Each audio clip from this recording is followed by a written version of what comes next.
खरा बेले तरकारी पे आसला बटम मशरूम। देखो ये बटम मशरूम रे केते बाली माटी मैला सब लगी ताकू पानी रे बतुरई की भल भावे धोई आउ धोई सारा पर चॉपिंग बोर्ड रे काटी देकी रखिदेली। देखो सबू छतु कटा तो मोर सरी जाइथिला।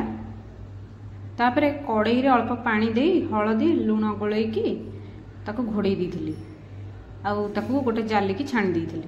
डाली रे कट्टा रसुण पंचफुटण सुखिला लंका रे गोटे तड़का लगे देइथिली आउ अदा रसुण पियाज चारुमगज ए सब गुंड मसला नहीं जाइथिली ताकू ग्राइंडिंग कर देइथिली।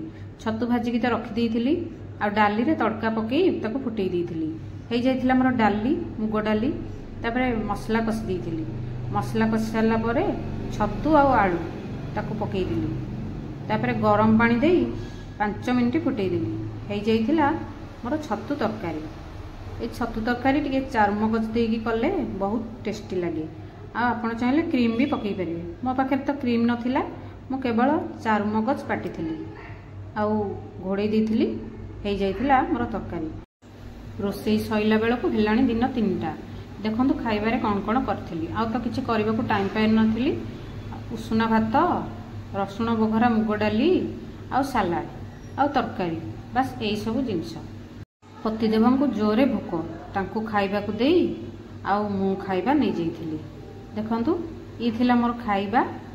आउ वीडियोटी केमती लागिला निश्चिंत जणेबे। रहिली। जय जगन्नाथ।